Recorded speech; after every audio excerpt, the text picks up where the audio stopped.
Good afternoon from San Francisco. I'm Alex Webb, and this is my colleague Mark Bergen. This is Apple This Week. Thank you so much for tuning in. If you're already there, please feel free to send us questions in the course of this discussion. We're going to be talking a lot today about Apple and their relationship to Samsung on a number of different levels. Firstly, of course, the big news of the week generally across the mobile devices industry has been the fairly catastrophic happenings over at Samsung and the fires that have been cropping up in a whole bunch of Galaxy Note 7s. I think we've got a video here. Mark, do you want to hit play? Yeah, sure. Nice visual.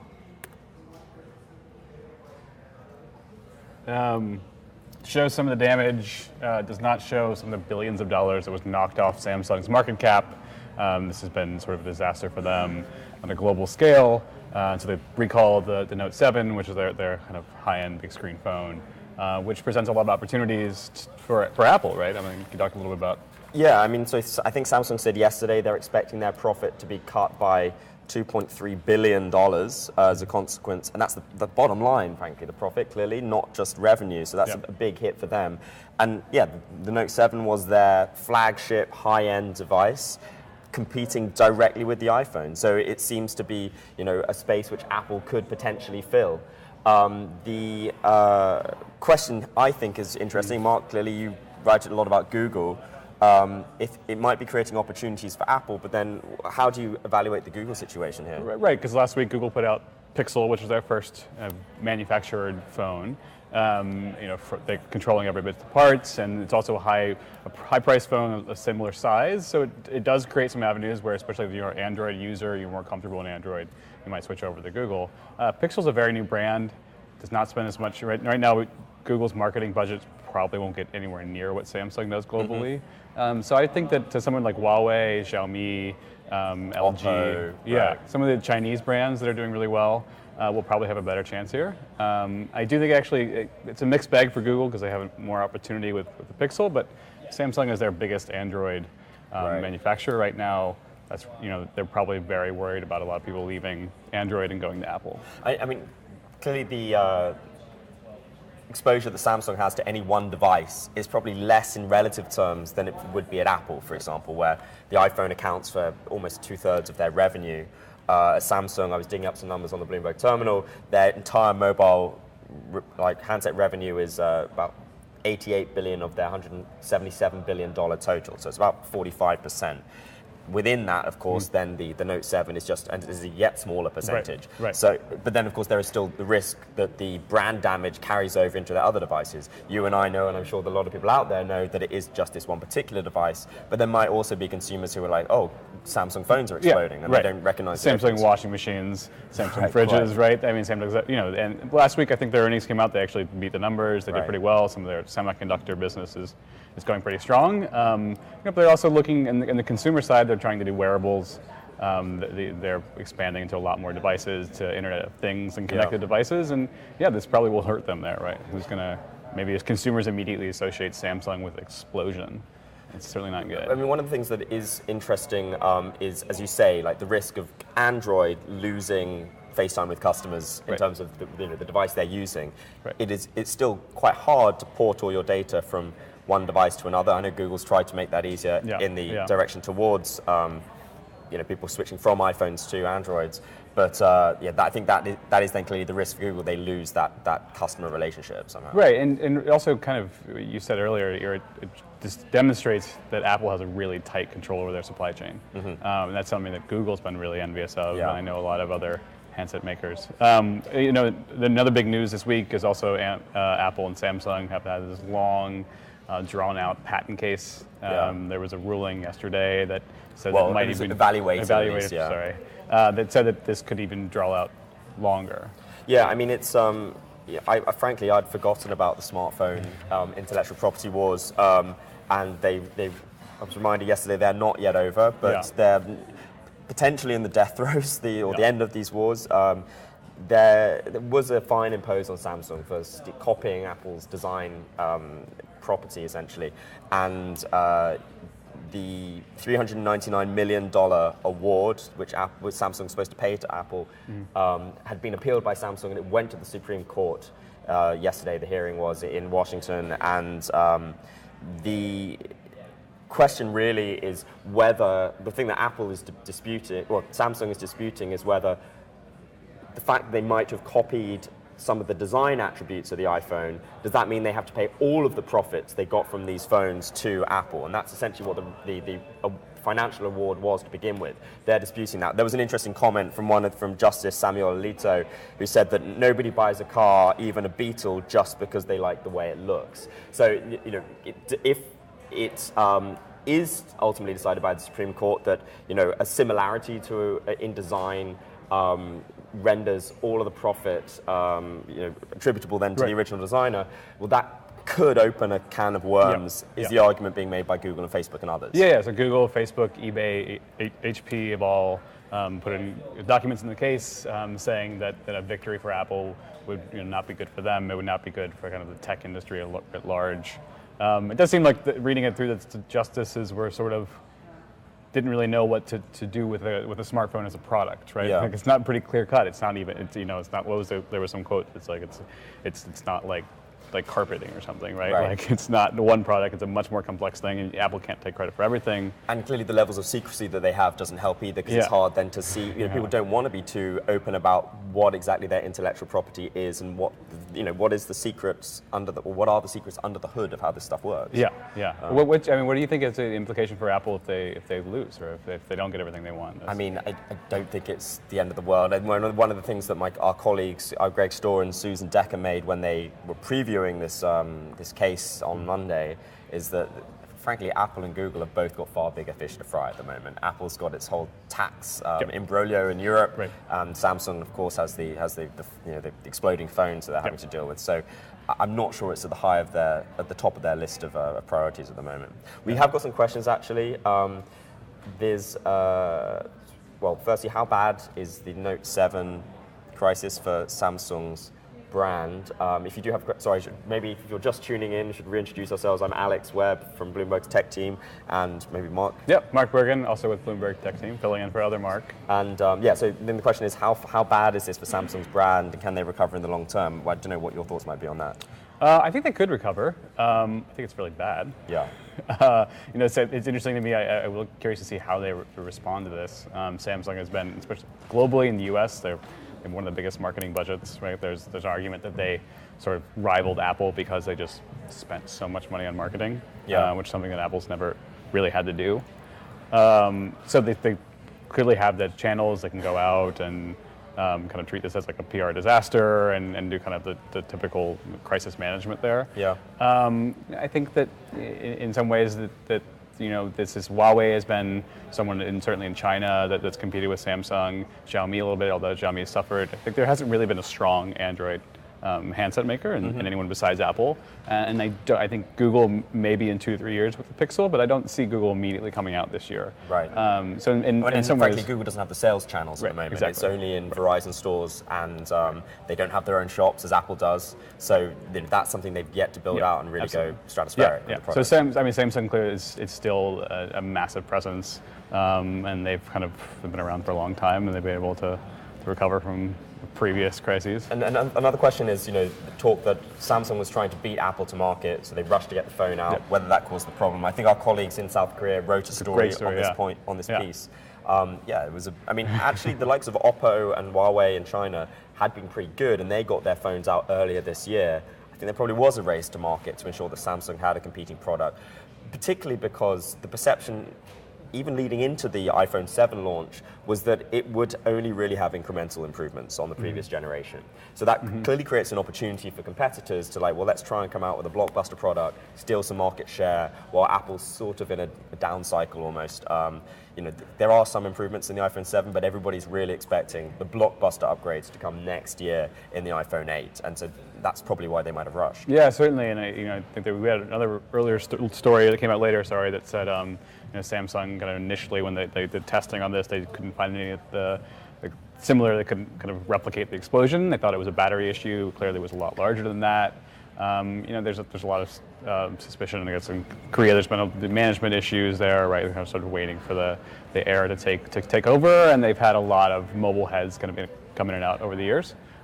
So I imagine that there'll probably be a management shakeup. I think one of the points you alluded to earlier, like that the supply chain issues are crucial, and it really it does give a huge amount of credit to Apple that Tim Cook was the head of Apple's supply chain before he became CEO, and I think the argument can be made that present-day Apple is as much his child as Steve Jobs. Steve Jobs perhaps is the driver behind product and the great innovation, but Tim Cook built the whole infrastructure which allows them to be vastly profitable, and they are heavily integrated with their supply chain. They have very tight control over their suppliers. But this does point out that they're very dependent on the iPhone. Right. And that's maybe like a point you made earlier, that Samsung is not as dependent on one device or even kind of one division within the company.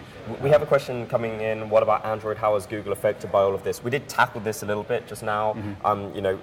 Clearly Android, Google's risking losing those customers. But I think maybe it's a good opportunity to talk a little bit about Viv, which is an AI startup which was built by the Siri team, who left Apple after selling the company to them, and have this startup now which has just been bought by Samsung. Correct. Maybe dig into that a little bit. Sure. I mean, they built with some of the creators of Siri, the voice technology. They came out with this new startup called Viv. They hadn't released a product, but there's a lot of people that what they sort of promised was a second generation version of Siri that's much better, can do much more complicated voice queries, like what's the weather going to be like tomorrow in San Francisco, near the pier, and it will actually respond to you. So Samsung making that move is a really aggressive move on their part. Smart. Samsung has talked about they not just for their phones, but for all their products, right? Their washing machine, the fridges. They eventually have a world in which you're going to be interacting with devices using your voice. This is something that Google has also been pushing pretty, with the new Pixel. They talked about the Assistant, right, which is sort of their next generation of search, as well as a voice interaction. So that's something where it's really important for Google now. Like the beginning of Android was getting Google services, their Maps, their Play Store onto phones, and now a lot of that is around getting their Assistant onto devices.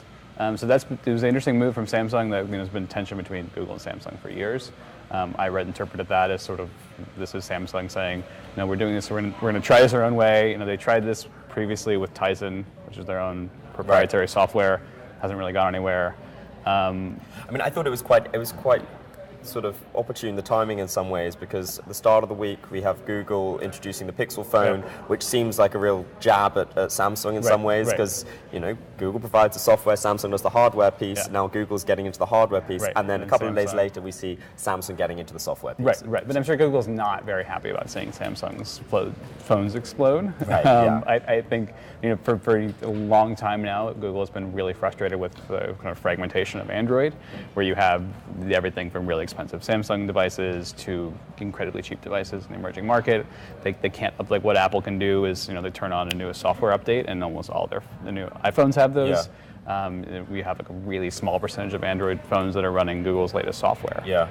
So that's been a frustration that they've had, and with security updates, they have to go through the handset makers and the carriers. But it basically seems though that everybody is gunning to emulate Apple's model, right? That Google realizes increasingly that to own the customer's FaceTime or with their phone, you've got to have the software and the hardware piece. Like if I've got an iPhone, I clearly can't go, okay, Google, and it jump up and start talking to me without opening the Google app. And Samsung, one imagines then, is perhaps also going in a similar direction, where they realize that to really, make the most of the data they're reaping from customers, as well as just selling the hardware, they've got to have an effective and that was when Google released the Pixel phone. That's what they said on stage a lot, is the marriage of hardware and software, right, which is very much an Apple type proposition. I would argue that actually a lot of people are now emulating Amazon. Right, because out this morning, Amazon has news that they have a new music streaming service that's going to be tied to their home speaker. And when Amazon is done with the Echo device, which is their smart voice-controlled speaker, is moved into this new frontier market in a much more aggressive way than I think Apple and Google and people like Samsung have anticipated. I really think the music stuff is fascinating, because we often forget that the whole Apple empire was fundamentally built around its music business to begin with. It was the iPod and iTunes, which iTunes was, when it was released for PCs as well as for Macs. That's when the iPod really took off. And then a lot of the technology which was in the iPod Touch was then subsequently used in the iPhone, and they built their whole empire off the back of that. And it seems interesting, like, frankly, for me, I don't have an Amazon Echo at home. One of the reasons is that all my music's in iTunes. And it just doesn't make sense for me then to be trying to build a new one on Amazon. So, like, that seems to be a way of getting into that space and assuaging the concerns of people like me, right? Do you think Apple needs to respond to this, to Amazon, and how would they do that? Well, I mean, I think the response to, clearly Apple has Apple Music already, but as our colleague Mark Gurman, who's unfortunately not around today, but as he reported, they are working on, well, I mean, I think it was it to Scoop at Recode had originally all the information that Apple was working on an Amazon Echo thing, Google Home type device. Makes sense. And Mark had the sort of advanced the story a little bit and said that now Apple engineers are taking this product home, testing it out, which is, you know, the next step towards it actually coming to market. So I think that is their response to it. Yeah, we'll see. I'm really curious how they're going to. I mean, if you think about Apple as a design company, do they take a different innovative approach to that? Do they come out of the box with something that's totally new? And I mean, that's sort of been the rub on Apple, right? Is that like they haven't done anything new, and right, and no one talks about the watch anymore. One of the things I also thought was pretty interesting, Clayton Christensen, who's an academic at Harvard Business School, he was one of the early first people to write about the notion of disruption in the tech space, and he was on Bloomberg Television yesterday. He's got a new book coming out, and Apple has often been, well, they like to say maybe they're last to market with a product, but then the best. That's their kind of play.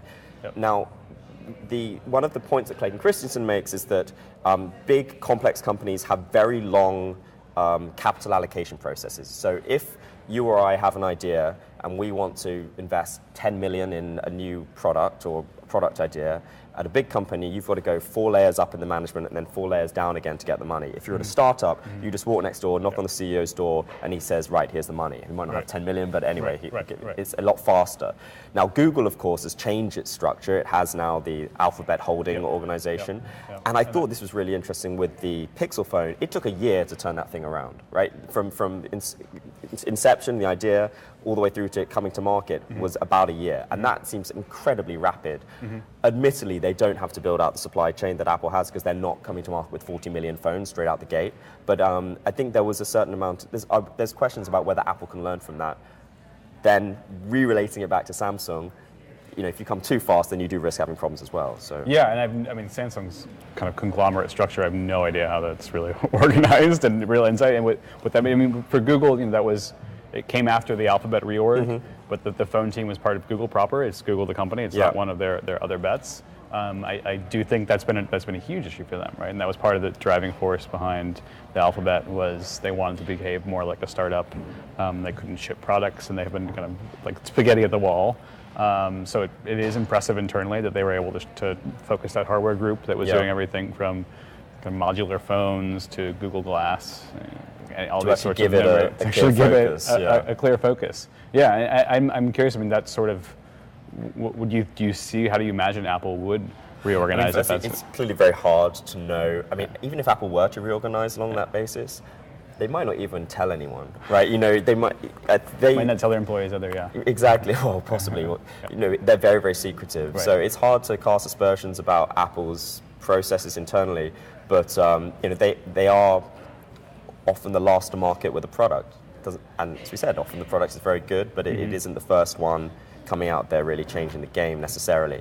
That's clearly what's also happening now at Samsung. They've got an activist investor, Elliott, coming in, asking for those sort of changes to, you know, just to break it into its constituent parts a little bit, add a little bit more clarity on exactly how it works. Yeah, and I think with the smart home device, I mean, the Echo has done. Amazon's Echo has done pretty well. The sales figures, something like 3 to 4 million. That's still that's not a mass market device, right? That's not iPhone level. And I think the jury's still out about whether that can actually scale to becoming an actual consumer device that everyone has in their home. I think that, I mean, for Apple, it seems like something of a no-brainer, though, to come out with the device, because I don't imagine it requires that much capital intensity to come out with it. A lot of the technology they already have. You know, they've got Apple TV, they've got Siri, as much as there might be question marks about Siri's effectiveness. But you know, that is something that's improving clearly, and they're working on that. But that's a product they already have. So it's really a question of probably gluing together a lot of technology they already have. things that I think Mark reported is that the really high technology in that stuff is the ability to pick up voices and differentiate that from the surrounding environment. That's where they can possibly add some value. Right, and that's where people critique the Amazon Echo for not being that advanced. And also, I'm called Alex, which might be a problem with Alexa. I don't know. I haven't yet tried it. Oh yeah, so, and maybe your British accent wouldn't be able to do it either. I don't have a British accent. You have an American accent. I'm sorry about that. I think that unless I don't think there are any more questions coming in right now, but I think we might then wrap up in that case. Thank you, Mark, for joining us this week, and hopefully we'll see you again on the show sometime soon. Thank you so much, everybody, for tuning in. Please do follow Bloomberg's technology team on Twitter. We're @technology, pretty easy to remember. And have a lovely afternoon.